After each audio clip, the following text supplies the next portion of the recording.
Welcome to my chambers.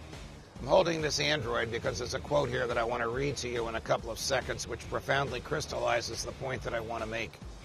Earlier this week, the President of the United States, just a couple of blocks from where I'm standing now, had an encounter with the press. It was sort of a press conference. It was really a bit of a mob mauling of him, in which he was attempting to defend statements he had made earlier in the week about the tragedy in Charlottesville.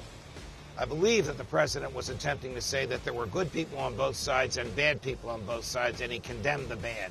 He named the groups that he felt were bad. It was difficult for him to get the message out. The press was all over him. He was being his usual pugnacious self, but that's what I understood his message to be.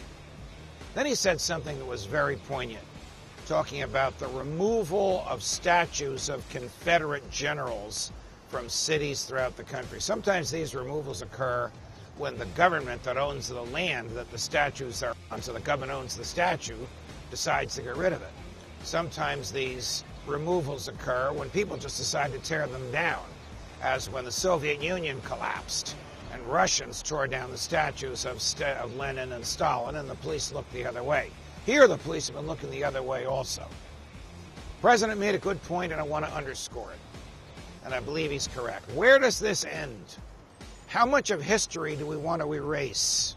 The pyramids were built by slaves. The White House was built by slaves.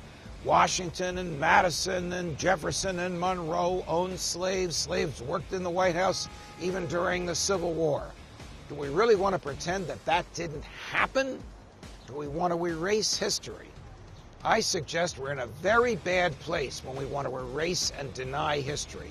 We should remember the awful things in history so that the pain of that memory will help assure that the events that we remember are never repeated. In his famous dystopian novel, 1984, George Orwell wrote the following.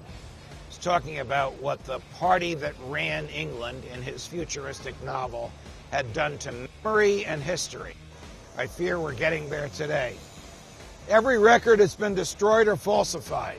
Every book rewritten. Every picture has been repainted. Every statue and street building has been renamed. Every date has been altered. And the process is continuing day by day and minute by minute. History has stopped. Nothing exists except an endless present in which the party is always right. Welcome to my chambers. Fight the good fight.